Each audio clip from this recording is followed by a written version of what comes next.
ഇന്ന് ഞാൻ പുതിയൊരു വാഹനത്തിൻ്റെ റിവ്യൂ ആയിട്ടാണ് വന്നിട്ടുള്ളത്. അത് നമ്മളെ കേരളത്തിൽ എറണാകുളത്ത് മാനുഫാക്ചറിങ് ചെയ്യുന്ന ഒരു കമ്പനി. അപ്പോൾ എൻ്റെ പേര് Mukhtar. Welcome back travel king.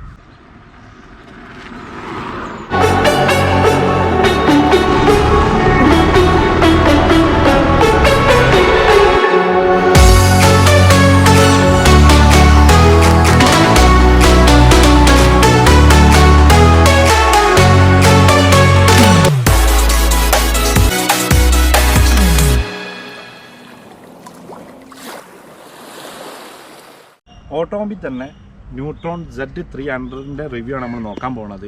അത് നമ്മൾ ടി വി എസിൻ്റെ എൻടോർക്കിനായിട്ടുള്ള ഒരു വേരിയേഷൻ വരുന്നുണ്ട്, ഫ്രണ്ട് കാര്യങ്ങൾ ഡിസൈനിലൊക്കെ വരുന്നുണ്ട്. അപ്പോൾ മൊത്തത്തിൽ നോക്കുകയാണെങ്കിൽ ഇതിൻ്റെ ഹൈലൈറ്റ് എന്ന് പറഞ്ഞു കഴിഞ്ഞാൽ ഈ ഒരു രണ്ട് കളേഴ്സാണ് വരുന്നത്, ബ്ലാക്ക് റെഡ് കളേഴ്സാണ് വരുന്നത്. അതേമാതിരി തന്നെ ഈ ഒരു LED ലൈറ്റിൻ്റെ ഒരു ഷേപ്പ് നോക്കി ഞാൻ ജസ്റ്റ് ഒന്ന് ഓണാക്കി കാണിച്ചു തരാം. ഇത് കണ്ടോ, ഈ ഒരു ഡിസൈൻ കണ്ടോ നിങ്ങൾ? LED ലൈറ്റിൻ്റെ ഈ ഒരു രണ്ട് സൈഡും അതേമാതിരി തന്നെ താഴ്ഭാഗം വന്നു കഴിഞ്ഞാലും ഈ ഒരു ഹെഡ്ലൈറ്റും അതിനോട് ചേർന്ന് തന്നെ ഒഴുകി നിൽക്കുന്ന ഒരു LED ലൈറ്റാണ് വരുന്നത്.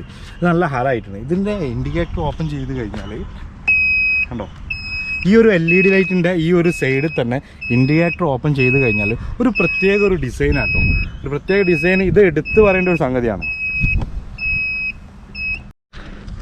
അതുപോലെ തന്നെ ഇത് ബോഡി വരുന്നത് ഫൈബർ ബോഡിയാണ് വരുന്നത്. അതേമാതിരി 10 ഇഞ്ച് ട്യൂബ്ലെസ് ടയറാണ്. ഡിസ്ക് ബ്രേക്കാണ് ഇവിടെ യൂസ് ചെയ്തിട്ടുള്ളത്. ഇതിൻ്റെ ഹലോവിയിലൊക്കെ കാണാൻ നല്ല രസമുണ്ട്. ഒരു ബ്ലാക്കിൻ്റെ സൈഡിൽ കൂടി ഒരു സിൽവർ കോട്ടിംഗ് ഒക്കെ വന്നിട്ട് നല്ല ഹരമുള്ള അലോവിയിലാണ് യൂസ് ചെയ്തിട്ടുള്ളത്. കമ്പനി പറയുന്നത് 150 വെയിറ്റ് കപ്പാസിറ്റി ആണ് പറയുന്നത്. കഴിഞ്ഞ പ്രാവശ്യം ഞാനൊരു ഇവരെ റിവ്യൂ തന്നെ ചെയ്തപ്പം 160 വെയിറ്റ് വെച്ചിട്ട് നമ്മളൊരു കയറ്റം കയറ്റിയതാണ്. പിന്നെന്ന് പറഞ്ഞു കഴിഞ്ഞാൽ ഇത് നോർമൽ ഇലക്ട്രിക്കൽ വണ്ടിയാണ്. അതെന്ന് പറഞ്ഞു കഴിഞ്ഞാൽ ലൈസൻസ് ഹെൽമെറ്റ് ഒന്നും വേണ്ട. അപ്പം ഇതിൻ്റെ പ്രൈസ് കാര്യങ്ങളൊക്കെ ഞാൻ ലാസ്റ്റിലേക്ക് പറഞ്ഞതാണ്. ഈ ഒരു ബൂട്ട് സ്പേസ് നോക്കിക്കഴിഞ്ഞാൽ അത്യാവശ്യം സ്പേസ് കാര്യങ്ങളൊക്കെ ഉണ്ട്. ഇതിൻ്റെ ഈ ഒരു താഴ്ഭാഗത്താണ് ബാറ്ററി വരുന്നത്. ബാറ്ററി നമുക്ക് അയച്ചെടുക്കാൻ പറ്റിയ ബാറ്ററി അല്ല, ഡയറക്റ്റ് ഇവിടുന്ന് ചാർജ്, ഈ ഒരു സൈഡിൽ നിന്ന് ചാർജ് ചെയ്യാൻ പറ്റിയ ഒരു രീതിയിലാണ് ഇവർ അറേഞ്ച് കാര്യങ്ങളൊക്കെ ചെയ്തത്. കാരണം മറ്റുള്ള വണ്ടികളിൽ നിന്ന് ബൂട്ട് സ്പേസ് വളരെ കുറവായിരിക്കും. അതിൽ നിന്ന് വ്യത്യസ്തമാക്കി അത്യാവശ്യം സ്പേസ് കാര്യങ്ങളുണ്ട്. അതുപോലെ തന്നെ ഈ ഒരു സ്പേസിൽ മാത്രമല്ല, ഇപ്പോൾ ഈ ഒരു ഫ്രണ്ട് ഏരിയച്ച്, കാരണം സാധാരണ നോർമലി ആൾക്കാർക്ക് മെയിനായിട്ടുള്ളൊരു കാര്യം പറയാമെന്ന് പറഞ്ഞു കഴിഞ്ഞാൽ ഗ്യാസും കുറ്റി തന്നെ പറയണം. ഗ്യാസും കുറ്റി വെക്കണമെങ്കിൽ സ്പേസ് കാര്യങ്ങളൊക്കെ വേണം. അപ്പോൾ അത് അത്യാവശ്യം നോർമലി ഇവരെ ഈ ഒരു കമ്പനി ഏറ്റവും കൂടുതൽ സ്പേസിൽ ഇറക്കിയ ഒരു വണ്ടി ഇതായിരിക്കും അല്ലേ? അതെ. നമുക്ക് കൂടുതൽ കാര്യങ്ങൾ ചോദിക്കാനുള്ള ഒരാളുണ്ട്, നമുക്ക് ഡീറ്റെയിൽസ് ആയിട്ട് തന്നെ ചോദിക്കാം. പിന്നെ അതേമാതിരി തന്നെ ഈ ഒരു ഫ്രണ്ട് ഭാഗത്തേക്ക് വന്നു കഴിഞ്ഞാൽ, ഇപ്പം നമ്മൾ ചാവി തിരിച്ചു കഴിഞ്ഞാൽ ഇത് ഓപ്പൺ ചെയ്ത് ഏകദേശം 4 മോഡ്സാണ് വരുന്നത്. മോഡ് 1, മോഡ് 2, മോഡ് 3 ആണ് വരുന്നത്. പിന്നെ ഒരു റിവേഴ്സ് മോഡാണ് വരുന്നത്. ബാറ്ററി സ്വിച്ചിൻ്റെ ക്വാളിറ്റിയൊക്കെ നോർമൽ ക്വാളിറ്റി കാര്യങ്ങളാണ് വരുന്നത്, പക്ഷെ വണ്ടി കുഴപ്പമില്ല. പിന്നെന്ന് പറഞ്ഞു കഴിഞ്ഞാൽ ഈ ഒരു കീൻ്റെ ഈ ഒരു ലെഫ്റ്റ് സൈഡായിട്ട് ചെറിയൊരു ഡാഷ് ബോക്സ് മാതിരിയുണ്ട്. ഭാഗം എന്ന് പറഞ്ഞു കഴിഞ്ഞാൽ ചാർജിങ് സ്പോട്ടാണ്. നമ്മളെ ഫോൺ ചാർജ് ചെയ്യാനുള്ള ഒരു സ്പോട്ടും ആ ഫോൺ വെക്കാനുള്ള ഒരു സ്പോട്ടും ഇവിടെ ഉണ്ട്. ഈ ഒരു വണ്ടിക്ക് കാര്യമായിട്ടൊരു സർവീസ് കാര്യങ്ങളൊന്നുമില്ല. മെയിനായിട്ടുള്ളൊരു സർവീസ് എന്ന് പറഞ്ഞു കഴിഞ്ഞാൽ ഈ ഒരു ഭാഗം കണ്ടോ നിങ്ങൾ? ഈ ഒരു ഭാഗം, അതായത് ബ്രേക്ക് ലൈനർ ഭാഗം ഒന്ന് ടൈറ്റ് ആക്കാൻ മാത്രമേ ഉള്ളത്. അത് നമുക്ക് തന്നെ വീട്ടിൽ നിന്ന് ഇങ്ങനെ ടൈറ്റ് ആക്കാൻ പറ്റുന്നതാണ്. ഈ ഒരു ബാക്ക് ഭാഗത്ത് VLDCൻ്റെ ഹൈ ടോർക്ക് മോട്ടറാണ് യൂസ് ചെയ്തിട്ടുള്ളത്. 10 ഇഞ്ച് ടയർ, ട്യൂബ്ലെസ് ടയർ ബാക്കിലും യൂസ് ചെയ്തിട്ടുണ്ട്. കാണാൻ നല്ല ഭംഗിയുണ്ടല്ലോ. ഈ ഒരു ബാക്ക് സൈഡിലേക്കൊക്കെ വന്നു കഴിഞ്ഞാൽ ഒരു നല്ലൊരു ലുക്ക് ഉണ്ട് വണ്ടിക്ക്. ഈ ഒരു വണ്ടി എടുക്കാനാണെങ്കിൽ ഇപ്പം ഏകദേശം എത്ര എമൗണ്ട് വരും?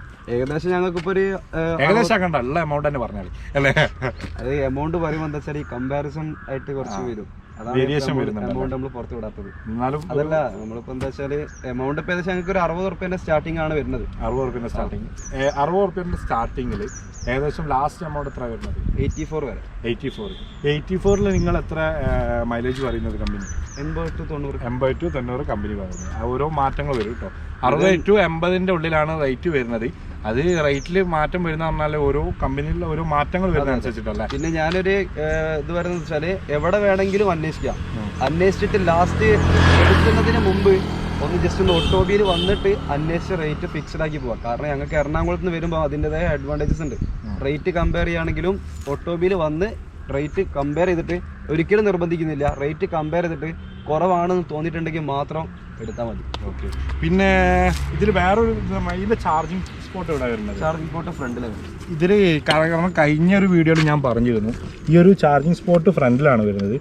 ഫ്രണ്ട് എന്ന് പറഞ്ഞു കഴിഞ്ഞാൽ ഈ വാഷിങ് കാര്യങ്ങളൊക്കെ കൊടുക്കുമ്പോൾ ഈ ചാർജ് ചെയ്യുന്ന ഈ ഒരു സ്പോട്ട് പരമാവധി ശ്രദ്ധിക്കണം. കാരണം വേറെ ഒന്നുമല്ല, കാരണം ചാർജിൻ്റെ ഉള്ളിൽ വെള്ളം കയറി കഴിഞ്ഞാൽ പ്രോബ്ലംസ് വരുമല്ലേ. മറ്റുള്ള ചില ഇലക്ട്രിക്കൽ വണ്ടിക്ക് വരുന്നതെന്ന് പറഞ്ഞു കഴിഞ്ഞാൽ ഇവിടെ ആയിരിക്കും ചാർജിങ് സ്പോട്ട് വരുന്നത്. 2-3 റിവ്യൂവിൽ ഞാൻ ചെയ്തത് അങ്ങനെയായിരുന്നു. ഓരോ വണ്ടിക്കും അതിൻ്റെതായ ഒരു പോരായ്മകൾ ഉണ്ടാവും. അതെ, അല്ല ഇവിടെ വരാന്ന് മീൻസ് നമുക്കിപ്പോൾ ഇവിടെ വരികയാണെന്നുണ്ടെങ്കിൽ ഈ ഡിക്കി സ്പേസ് ഓപ്പൺ ചെയ്തിട്ട് വേണം ചാർജ് ചെയ്യാൻ. അത് ശരിയാണ്. ഇതാവുമ്പോൾ ഇത് എന്താ വെച്ചിട്ടുണ്ടെങ്കിൽ അതൊരിക്കലും ഇതിന്റെ നെഗറ്റീവ് അല്ല. കാരണം ഇത് ഓൾറെഡി ഒരു കവേർഡാണ്. ഇതൊരു മാഗ്നറ്റിക് കവേർഡാണ്. ഇത് ഓപ്പൺ ചെയ്താലേ നമുക്ക് ചാർജ് ചെയ്യാൻ പറ്റുള്ളൂ. ഇത് കഴുകുമ്പോൾ ഇത് ക്ലോസ്ഡ് ആയിരിക്കും.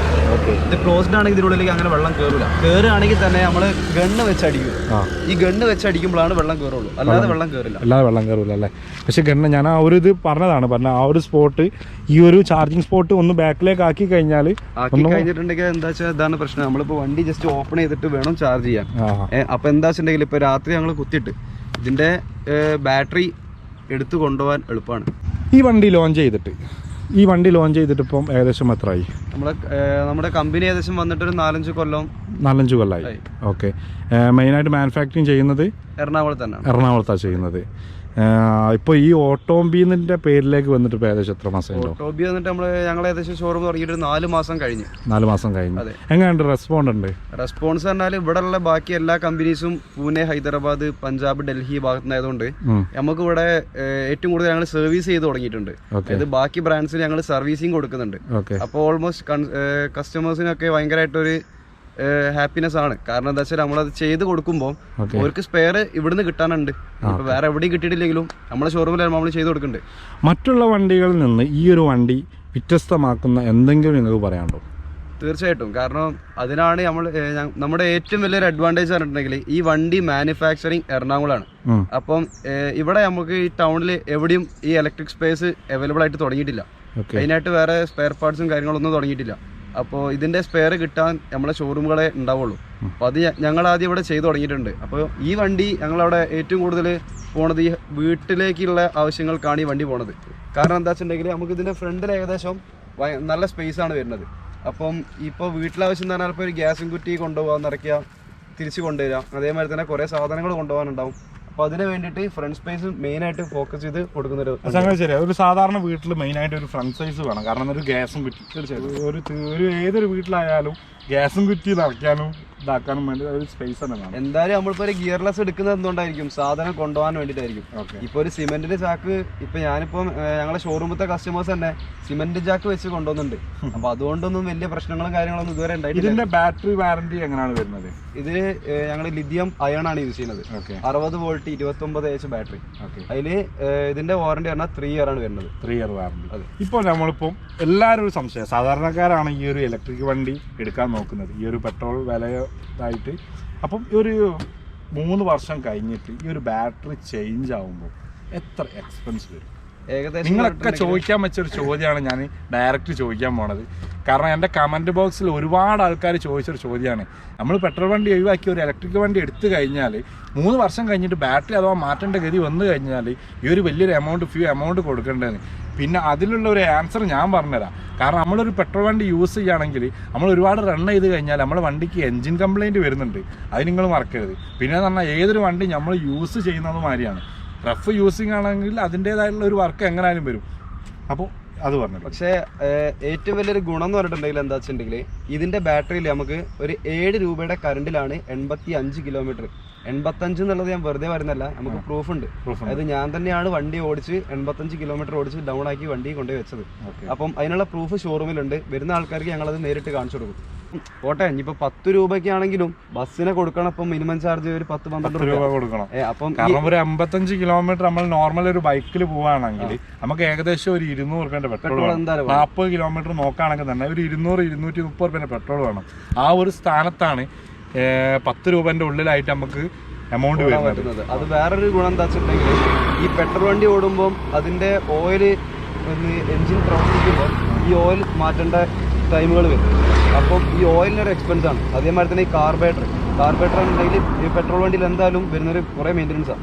ഈ മെയിൻ്റനൻസ് ഒന്നും കൂട്ടാതെ ഈ പെട്രോളിൻ്റെ എമൗണ്ട് മാത്രം നോക്കിയാൽ മതി. നമുക്കൊരു 80 കിലോമീറ്റർ മിനിമം ഒരു 80 കിലോമീറ്റർ ഓട്ടാം. 80 കിലോമീറ്റർ ഓടാൻ ഒരു 150-200 റുപ്യ എന്തായാലും വേണം. അതിൻ്റെ പകരം 7 റുപ്യ അല്ലെങ്കിൽ ഓരോരുത്തരുടെ വീട്ടിൽ നോക്കുമ്പോൾ 10 റുപ്യനുള്ളിലായിട്ട് നമുക്കൊരു 80-85 കിലോമീറ്റർ ഓടാൻ. ഇതിപ്പോ 3 വർഷം കഴിഞ്ഞിട്ട് ബാറ്ററി മാറ്റാണെങ്കിൽ എത്ര എക്സ്പെൻസീവ്? മാറ്റുമ്പോൾ ഏകദേശം നമുക്കൊരു 30 രൂപ ആ റേഞ്ച് വരും. 30 രൂപ. അതായത് 3 വർഷം കൊണ്ട് മാറ്റേണ്ട ഗതി വരില്ല. കാരണം ഇപ്പൊ ഒരു വാറന്റി കണക്ക് രൂപത്തിലാണ് ഇവർ പറയുന്നത് 3 വർഷം. 3 വർഷത്തിൽ ചിലപ്പോൾ വണ്ടി ബാറ്ററി ചേഞ്ച് വരുത്തേണ്ട ആവശ്യം വരില്ല. കാരണം ഇപ്പം ഞാനിപ്പോ എന്റെ വീട്ടിലേക്ക് ഒരു TV വാങ്ങാണ്. ടിവിക്ക് 1 വർഷം ഉണ്ടാവുള്ളൂ. പക്ഷെ ആ TV നമുക്കൊരു 4-5 കൊല്ലം വരെ കിട്ടിയിട്ടുണ്ടാവും. അതേമാതിരി തന്നെയാണ് വാറണ്ടി കൊടുക്കുന്നുണ്ടെന്നുള്ളൂ. അത് നമ്മളെ ഉപയോഗം മാതിരിയാണ് നമുക്കിത് ലൈഫ് കിട്ടാം. വണ്ടി മൊത്തത്തിൽ നോക്കുമ്പോൾ നല്ല ലുക്ക് കാര്യങ്ങളൊക്കെ ഫീൽ ചെയ്യുന്നുണ്ട്. ഇനി നമുക്ക് മെയിനായിട്ട് നോക്കാനുള്ളത് ഇതിന്റെ ടെസ്റ്റ് ഡ്രൈവ് ആണ്.